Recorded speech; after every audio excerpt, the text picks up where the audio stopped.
I'm Adam Friedman, National Recruiting Analyst and Rankings Director for Rivals, here with National Recruiting Analyst John Garcia Jr. We were just at the Miami Rivals camp this weekend, and the talent was outstanding on both sides of the ball. Any position, you can pick it out. There were fantastic prospects across the board. John, I want to start, though, with the morning session, the linemen. Really great group of players there. Some highlight reel plays, some great sacks, some really dominating offensive lineman there. There was one guy, though, who we knew was ranked too low, and he really showed out. Max Buchanan. We just needed to figure out how high he's going to move up, and he's going to move up a good bit when the next rankings update occurs. He was outstanding. John, what did you see out of Max Buchanan? Yeah, well, we had some questions coming in. I think the frame, the total update of his height and weight, and then we still had a little bit of positional questions because early on he was getting some offensive tackle stuff as a recruit. But we confirmed, look, this is a 6'3", 6'4", 290-pound guard. But man, carries his weight incredibly well, muscular kid, gritty on tape, and we saw a lot of that on Sunday. Just a stonewall type of player, even against some of these interior defensive linemen that are well over 300 pounds. It just seemed like Buchanan could anchor with that wide base and really hold his ground. But even against smaller guys, he redirected very well, and he finished. I think that was the main thing that put him over the top, because it was a close race for MVP. What put him over the top was that he finished not only in each rep, but throughout the day. He capped it like with his best effort. So Buchanan absolutely came here on a mission. He talked about it before the event, probably during some of the reps, and even after. And he absolutely should have, because we've had him ranked way too low as a 5'7". He will get that blue chip status. It's just a matter of how high and how high into that Rivals 250 he has an opportunity to get in the mix with. Yeah, this was my first time seeing him in person, and what really stood out to me were those strong hands. He had a really good first punch. It shocked a lot of those defensive linemen who were coming at him, and he did a great job redirecting them, sliding to stay in front, and like you said, finished those blocks. He won that offensive line MVP award over big time offensive lineman Zaire Addison, Rivals 250 prospect, who could play tackle, could play guard. He's longer than he is tall, but an incredible athlete for the position. He's going to have a really bright future ahead of him. Rivals camp veteran, a combine guy, and then into a camp last year, and then right into the camp this year as a heavily pursued prospect at the college level. There were a few other guys on the defensive side of the ball who I was really excited to see. First off, among those, Javan Hilson, Florida State commit, #1 weak side defensive end in the entire country, lived up to that billing to me. John, what did you see out of Javan this time around? Another guy where we were just curious, like, what does he check in at, right? Because on tape, just a freaky edge rusher, dominant against the very best teams in the state of Florida. But in this state, you get those guys at 6'1", 6'2" sometimes. But happy to see him come in closer to 6'4", 230 pounds, but still clearly could carry more weight on his frame. So you wanted to see him dominate with speed and some polish. And I thought we saw both elements from Javion. He's certainly one with a great first step and bend to get around the edge. But as these tackles sort of expected it, he worked some more underneath moves, a strong club move, even a nice bound move, almost like a crossover against one offensive tackle. So I think he's starting to mix up his pass rush skill set at this stage. So as he continues to fill out, that will be much more important. But absolutely looked like, hey, this is a top 50 #1 type player at his position, premium position, of course. Absolutely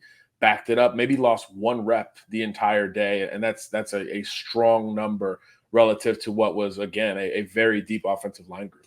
Yeah, definitely. I think the thing that stood out to me most about him was the combination of size and strength and speed that he brought to the field. Lean guy, but more powerful than you would think, and a really savvy pass rusher. He came into each rep with a plan. He had that refined, pass rushing move arsenal. He had all of those moves and really did a nice job there. A few other defensive linemen who I was excited to see. Floyd Boucard, but he's been one of the stars of the offseason down there in Florida. And then Randy Adara, another interior defensive lineman. Both of those guys, pretty good days for both of them, a little bit up and down, but still a very high ceiling from both of them. What do you think there? Yeah, you could kind of understand why they're so coveted, right? Both of them probably on the ascent from a recruiting standpoint, and I think we reflected that. Adara, we've been higher on than most from the jump. Legitimately 6'5", and then kind of a tweener, right? He's 260, he's 255. At one time we see him, we think, hey, he can step outside and rush, and the next time we see him, it's like, no, put on some weight and be a big physical interior guy with great extension on top of it. So when he won, it was towards that latter degree where his extension and power combination overwhelmed interior blockers. But he did show some technique and quickness on top of that as well. So very curious to see what his body looks like between now and when he actually starts college football, but no doubt an impact player, especially against the run. And then Buchard, a little bit more boomer bust for me. 6'3", 285. He won with quickness, he won with power, but he also got beat because he was relying on some of those natural gifts as well. So really good battles between him and Buchanan in particular. He went against Addison as well. So he did go against the very best, and he captured some success against those guys. But I think he's a little bit more raw in his development. But you could also understand, though, why programs are willing to bank on that type of package coming together. And I think he's going to have a huge ascent, not only from the ranking standpoint, but from a recruiting standpoint. It seems like his profile is still somewhat on the rise. Yeah, and the big surprise for me on the defensive line, who I guess I shouldn't have been so surprised, Jake Rule, explosive edge rusher, super powerful, super aggressive, not the biggest guy, but was willing to take on anybody who lined up across from him. Super impressed by Cruel. On the other side of really when we get to the skill positions, I think this camp really shined there. There were outstanding players at every level of the offense, every level of the defense, inside, outside, throwing the ball, carrying the ball, whatever you wanted to pick out. There were standout players there. The guys that I want to talk about real quick are the athletes, the ones who could play multiple positions, and specifically Derek Cooper and Jordan Campbell. Both of those guys lined up at running back. Both of them could be linebackers. Both of them could be safeties. But I don't think either one of them lost more than 1 or 2 reps on the entire day. I don't think Cooper lost any reps as a running back. He came away with the running back MVP award. He, on the Monday after the camp, he added a Penn State offer, and I think he could really end up playing. He could play running back. He could play safety. He's leaning towards safety. He told me at the next level. I think his skill set probably leans that direction. But I think these guys, the sky's the limit for both of them, John. Yeah, I mean, Cooper, it's like you keep thinking defense. He's 6'1", 200 pounds, chiseled, broad shoulders. You see more weight coming onto the frame, but yeah, every time he's at an event, he works offense and he just makes a ton of plays anyway. Whether it's catching the football or as a runner, you understand why.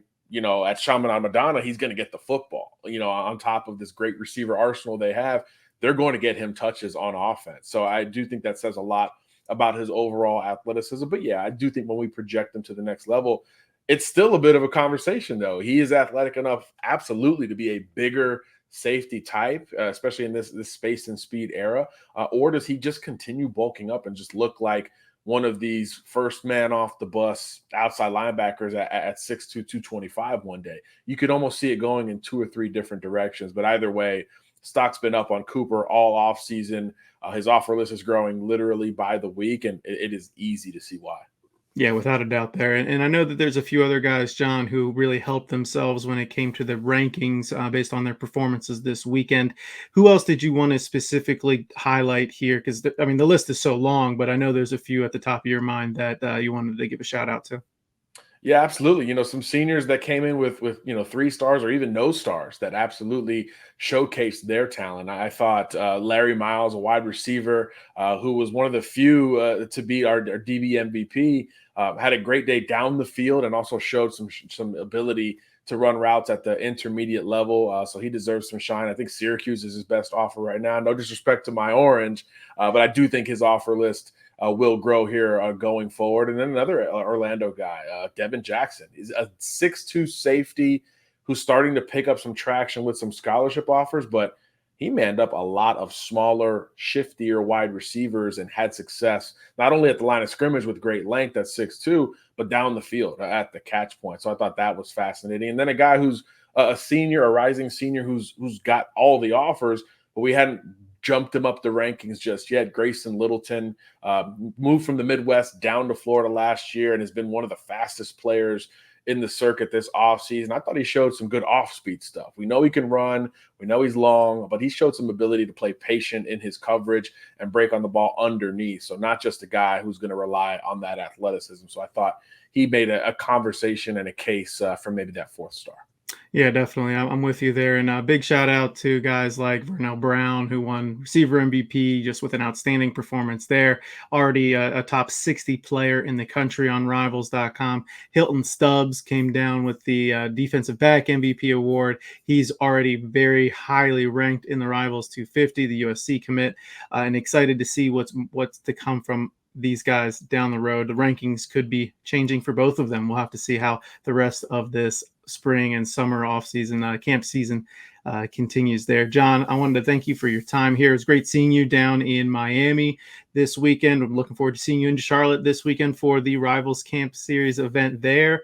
Again, I'm Adam Friedman, National Recruiting Analyst and Rankings Director for Rivals. Make sure you give a follow to the Rivals.com social media network, our channels, and make sure you follow the Rivals.com YouTube channel as well. Thanks so much, John. Appreciate the time. Thank you.